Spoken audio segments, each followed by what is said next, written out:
अभी हम लोगों ने ब्रह्मलीन महंत वैद्यनाथ जी महाराज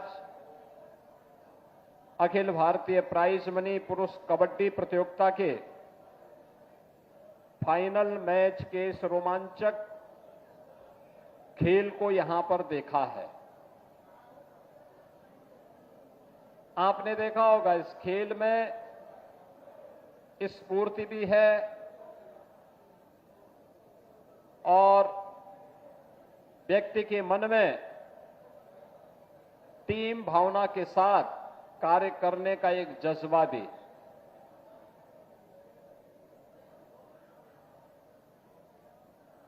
खेल और खेल संस्कृति कैसे हमें एक टीम वर्क के रूप में कार्य करने की प्रेरणा देता है, वह प्रत्येक खेल हम सबको उन भावनाओं के साथ जोड़ता है। भारत के अंदर प्राचीन काल से ही खेल और खेलकूद की प्रतियोगिताओं के प्रति व्यापक जागरूकता रही है। हर व्यक्ति के मन में प्राचीन काल से ही यह भाव रहा है और भारतीय मनीषा तो इस बात को मानती रही है कि शरीर माध्यम खलु धर्म साधनम, यानी धर्म के जितने भी साधन हैं उन सब की पूर्ति एक स्वस्थ शरीर से ही संभव है और स्वस्थ शरीर, एक निरोगी काया तभी प्राप्त हो सकती है जब व्यक्ति शारीरिक फिटनेस पर ध्यान दे। आपने पिछले 11 वर्षों के अंदर बदलते हुए भारत को देखा है। खेल और खेल संस्कृति के प्रति आम भारतीय के मन में प्रधानमंत्री मोदी जी की प्रेरणा से जो भाव पैदा हुए हैं, आज उसे मूर्त रूप लेते हुए देखा है। आज इसके कारण भारत की प्रतिभाएं ओलंपिक में, एशियन गेम्स में, कॉमनवेल्थ में, वर्ल्ड चैंपियनशिप में अच्छा प्राइज ले रही है और खेल और खेलकूद की प्रतियोगिताओं के प्रति हर एक स्तर पर एक नई जागरूकता पैदा हुई है।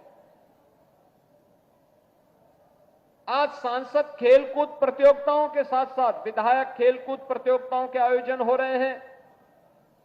खेलो इंडिया खेलों के माध्यम से हर एक स्तर पर केंद्र स्थापित हो रहे हैं।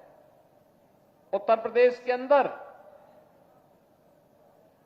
पहले से 3 स्पोर्ट्स कॉलेज हैं।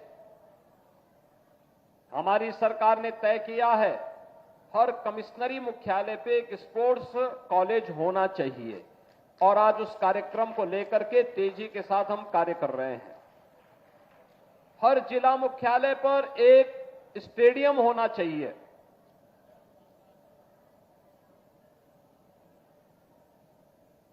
हर ब्लॉक लेवल पर एक मिनी स्टेडियम का निर्माण होना चाहिए और युद्ध स्तर पर इन कार्यक्रमों के साथ सरकार जुड़ी है। इनको लगातार इन सुविधाओं को बढ़ा रही है। गांव-गांव में खेल का मैदान हो, ओपन जिम का निर्माण हो,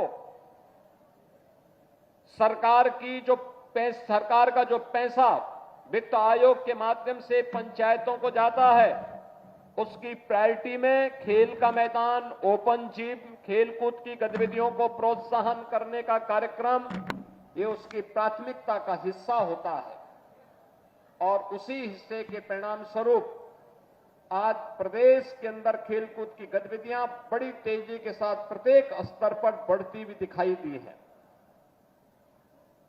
अब तो प्रदेश अपना स्पोर्ट्स विश्वविद्यालय का कार्यक्रम भी प्रारंभ कर चुका है और मुझे बताते हुए प्रसन्नता है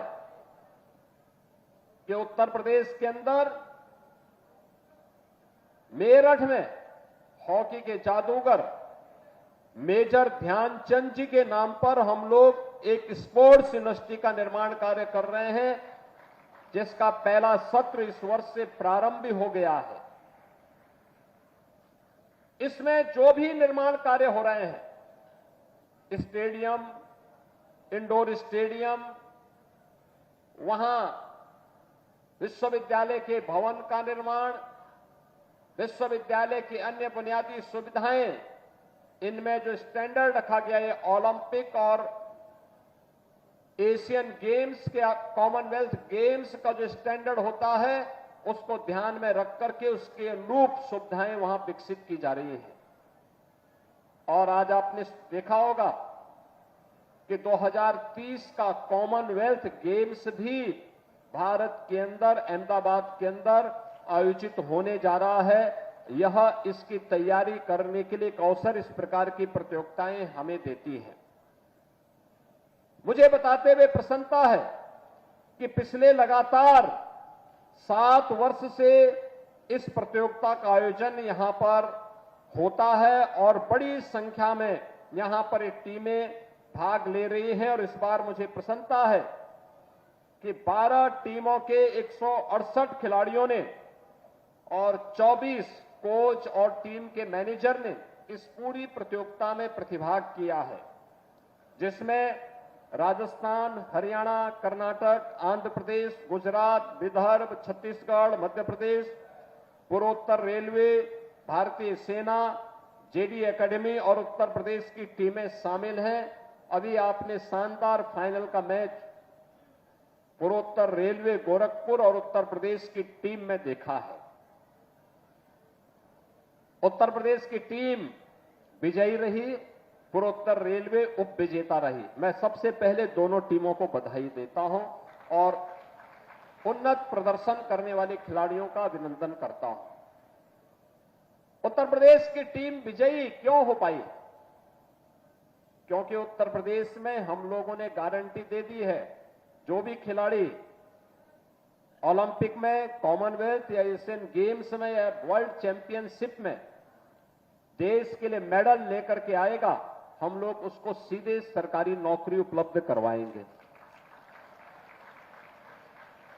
हमने डिप्टी एसपी के पद भी दिए हैं, हमने तहसीलदार के पद भी दिए हैं और अन्य महत्वपूर्ण स्थान हम लोगों ने अलग अलग विभागों में देश के अच्छे खिलाड़ियों को दिए हैं। और अभी हाल ही में आपने देखा होगा, हमारी सरकार ने यह भी निर्णय लिया है कि कोई खिलाड़ी किसी प्रतियोगिता में जाता है तो उस दौरान वह सर्विस का पार्ट माना जाएगा। उसकी छुट्टी नहीं, उसकी सर्विस का पार्ट हो गया। नहीं, वह अपनी सरकारी ड्यूटी का निर्वहन कर रहा है जब वो देश के लिए खेल रहा है।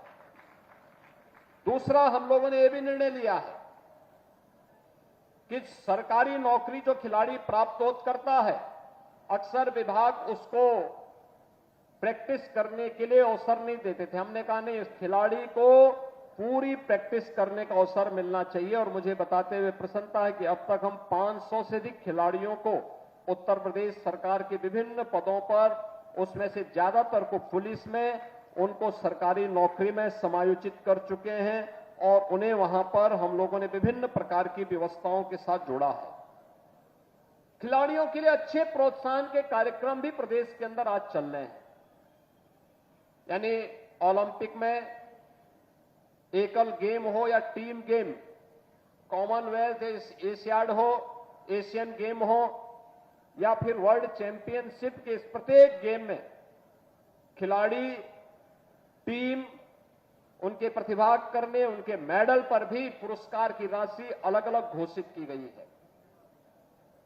ये सभी आयोजन खेलकूद की गतिविधियों के प्रति सामान्य नागरिक को जागरूक करने की दिशा में सरकार के द्वारा किए जाने वाले प्रयास का हिस्सा है। और आज उसी का परिणाम है जब ये प्रतियोगिताएं आगे बढ़ेंगी। और मुझे बताते हुए प्रसन्नता है, आपने क्रिकेट लीग के बारे में तो सुना होगा। अब तो कबड्डी लीग भी हो रहे हैं और इतने लोकप्रिय हो रहे हैं, बहुत लोकप्रिय इसमें देखा गया कि इतना लोकप्रिय खेलों में से लोगों ने कबड्डी को माना है और वो सचमुच एक अभिनंदनीय प्रयास है। पूरी टीम खेलती है, खेलकूद के कार्यक्रम के साथ जुड़ती है, क्योंकि कबड्डी अपने आप में एक ऐसा खेल है जिसमें हर खिलाड़ी के प्रति आप देखते होंगे कि उनकी हर रेड, हर टैकल और हर बोनस पॉइंट केवल एक खेल नहीं होता है, बल्कि नए भारत की ऊर्जा का वह प्रतीक होता है। यानी हमारी ऊर्जा का, उस खिलाड़ी की ऊर्जा का मतलब देश की जिस टीम का वो प्रतिनिधित्व कर रहा होता है, उस टीम का, उसकी ऊर्जा का प्रतीक होता है।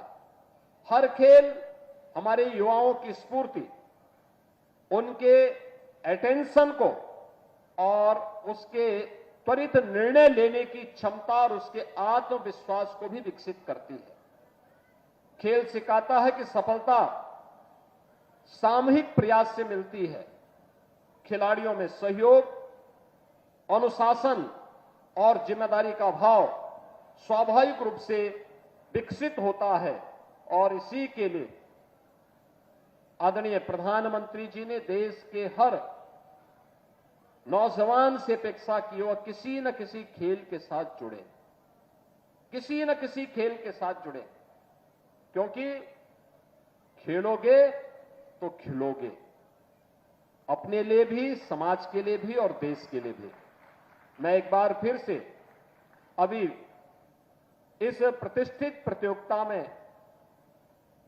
फाइनल मैच जीतने वाली टीम को बधाई देता हूं। उप विजेता टीम को भी मैं हृदय से उनका अभिनंदन करता हूं। खेल का अच्छा प्रदर्शन उन्होंने किया, लेकिन और अच्छे प्रयास के साथ हम आगे बढ़ेंगे तो बेहतर परिणाम आएंगे।